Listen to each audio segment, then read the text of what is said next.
Senhor esteja convosco. E Ele está no meio de nós. Proclamação do Evangelho de Jesus Cristo, segundo São Lucas. Glória a vós, Senhor. Naquele tempo, grandes multidões acompanhavam Jesus.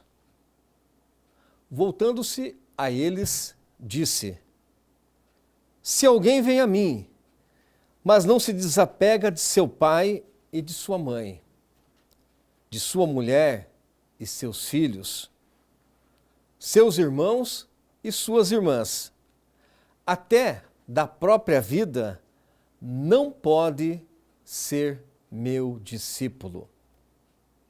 Quem não carrega sua cruz e não caminha atrás de mim, não pode ser meu discípulo. Com efeito, qual de vós, querendo construir uma torre, não se senta primeiro e calcula os gastos para ver se tem o suficiente para terminar? Caso contrário, ele vai lançar o alicerce e não será capaz de acabar. E todos os que virem isso começarão a caçoar, dizendo: Este homem começou a construir e não foi capaz de acabar. Ou ainda, qual rei, ao sair para guerrear com o outro, não se senta primeiro e examina bem se com 10.000 homens poderá enfrentar o outro que marcha contra ele com 20.000? Se ele vê que não pode, enquanto o outro ainda está longe, envia mensageiros para negociar a condição de paz. Do mesmo modo, portanto, qualquer um de vós, se não renunciar tudo o que tem, não pode ser meu discípulo. Palavra da salvação. Glória a vós, Senhor. Meus amados irmãos e irmãs, que rezam conosco pela TV Imaculada, a você que está aí na sua igreja doméstica, a você que está no seu trabalho, você que reza conosco pelas redes sociais, que bom estarmos juntos nessa quarta-feira da 31ª semana do Tempo Comum, 31ª de 34, apenas 3 semaninhas para nós finalizarmos o nosso ano litúrgico. Quero lembrá-los que, diferentemente do ano civil, que começa em janeiro, para nós cristãos, o ano litúrgico começa com o primeiro domingo do Advento, o ciclo do Natal, a qual temos a preparação para a encarnação do Verbo. O Verbo se faz carne e habita entre nós. E vai finalizar então esse ciclo em meados de janeiro com a celebração do batismo de Jesus. Hoje eu faço um convite muito especial para você, devoto de Nossa Senhora, a partilhar conosco, a rezar conosco. Hoje a família redentorista celebra os mártires redentoristas de Cuenca e de Madrid. 6 que foram beatificados em 2013 e depois mais 12 que foram beatificados em 2022 pelo Santo Padre, o Papa Francisco. Homens que deixaram tudo. Faleceram recente, da nossa era ainda, em 1936.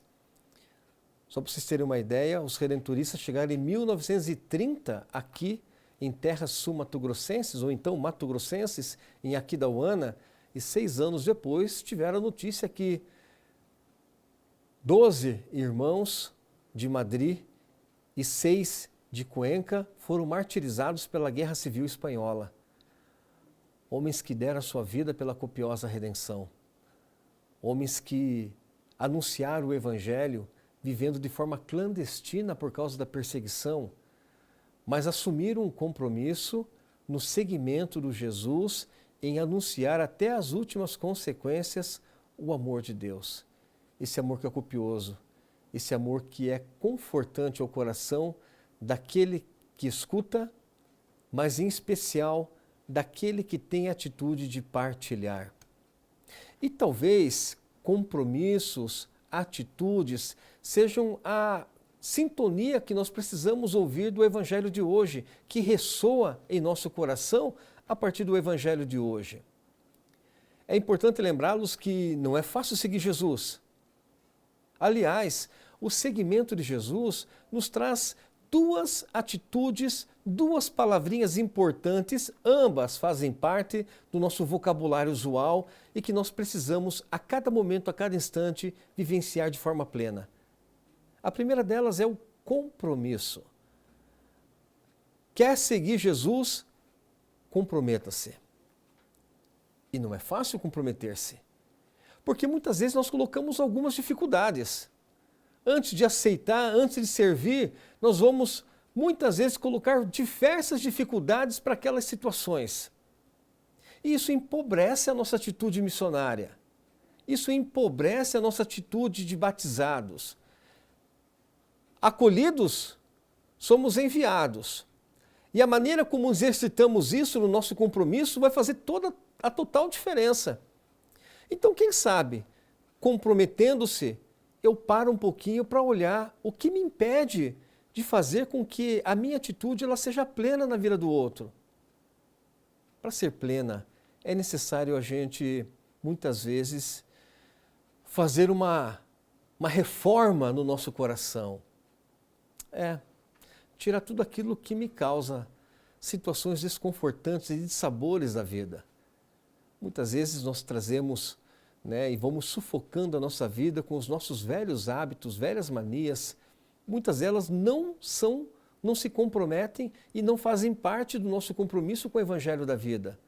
É necessário tirar isso do nosso coração, todo tipo de ressentimento, todo tipo de mágoa, todo tipo de atitudes que não me deixa na liberdade de fazer dessa escolha uma atitude concreta com o meu semelhante, porque é ele que eu vou servir.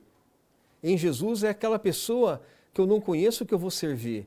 Aquela atitude aquela pessoa que muitas vezes eu posso até conhecer, mas tenho resistências contra ela. Às vezes, por não fazer parte do meu grupo, ou por não fazer parte da minha vida particular, ou por não fazer parte das minhas amizades, a primeira atitude é muitas vezes deixá-la de lado ou algo parecido.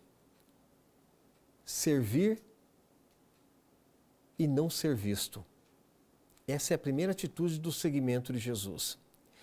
E a segunda atitude, para aquele que quer seguir Jesus, uma vez compromissado com a sua palavra que salva, que edifica, que modifica, é fazer com amor.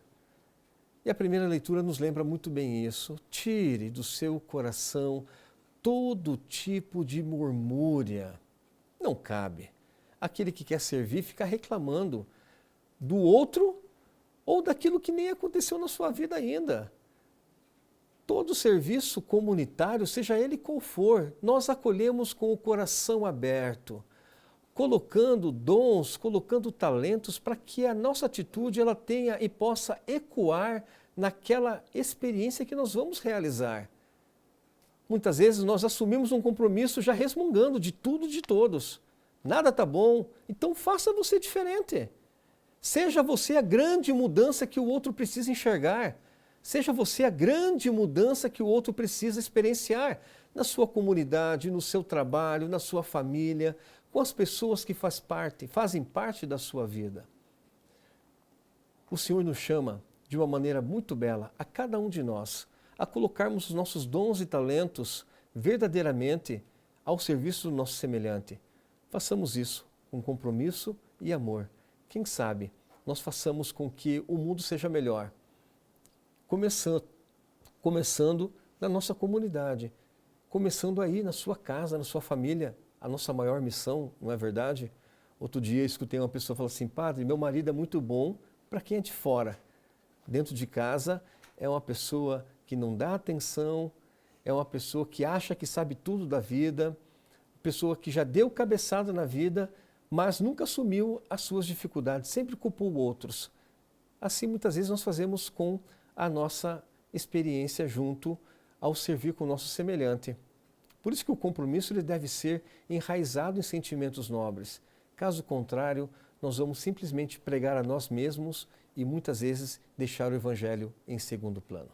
Peçamos à Virgem Maria, Mãe do Perpétuo Socorro, uma das características bonitas dos mártires de Cuenca e também de Madrid, nessa perseguição da Igreja, foi justamente o amor a Nossa Senhora do Perpétuo Socorro. Aliás, o ícone do Perpétuo Socorro, ele foi dado aos missionários redentoristas em 1866, para sermos guardiões, pelo Papa Pio IX.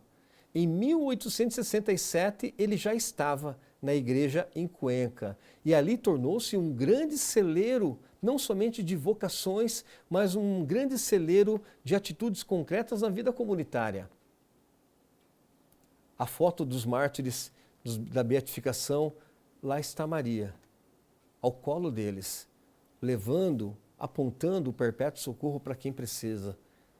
E que nós tenhamos essa sensibilidade também, de depositarmos a total confiança naquele que sabe das nossas perpétuas fragilidades. Que a Virgem Maria de tantos títulos, hoje é quarta-feira, hoje é dia de novena, que a Mãe do Perpétuo Socorro abençoe e santifique você e a sua família. Louvado seja o nosso Senhor Jesus Cristo. Para sempre seja louvado.